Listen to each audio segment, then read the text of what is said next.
عظیم مسائل کے حل کے لیے دعا۔ بحق یاسین والقرآن الحکیم وبحق طٰہٰ والقرآن العظیم یا من یقدر علی حوائج السائلین یا من یعلم ما فی الضمیر یا منفس عن المکروبین یا مفرج عن المغمومین یا راحم الشیخ الکبیر یا رازق الطفل الصغیر یا من لا يحتاج الى التفسیر صل علی محمد وآل محمد وافعل بی ما انت اہلہ۔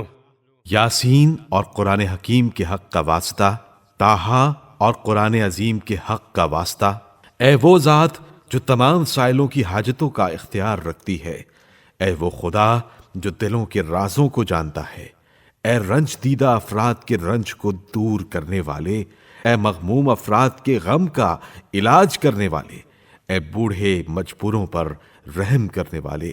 اے طفل صغیر کے رازق، اے وہ خدا جو کسی تفسیر و تشریح کا محتاج نہیں ہے، محمد و آل محمد پر رحمت نازل فرما اور میرے ساتھ وہ برتاؤ کر جس کا تو اہل ہے۔ قید سے رہائی کی دعا۔ روایت میں ہے کہ شام میں ایک شخص ایک مدت تک قید کی سختیوں میں رہا، یہاں تک کہ خواب میں دیکھا کہ جناب فاطمہ سلام اللہ علیہا فرما رہی ہیں کہ اس دعا کو پڑھو،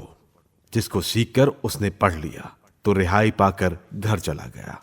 اللہم بحق العرش ومن علاہ وبحق الوحی ومن اوحاہ وبحق النبی ومن نباہ یا سامع کل صوت یا جامع کل فوت یا بارئ النفوس بعد الموت صل علی محمد واہل بیتہ وآتنا وجميع المؤمنين والمؤمنات في مشارق الأرض ومغاربها فرجا من عندك عاجلا بشهادة أن لا إله إلا الله وأن محمدا عبدك ورسولك صلى الله عليه وعلى ذريته الطيبين الطاهرين وسلم تسلیما۔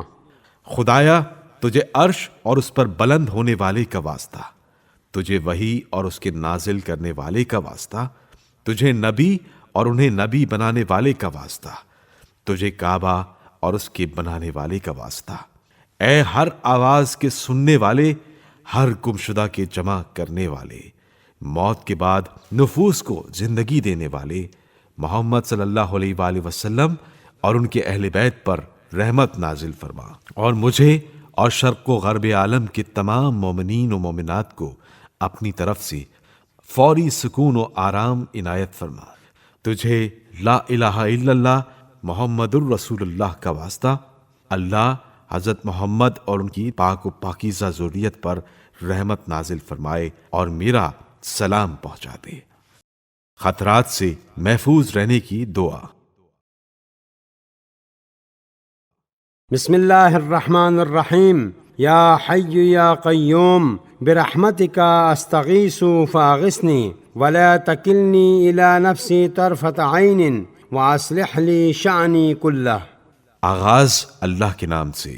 جو بڑا مہربان اور ہمیشہ مہربانی کرنے والا ہے۔ اے زندہ و پائندہ، میں تیری رحمت سے فریاد کر رہی ہوں،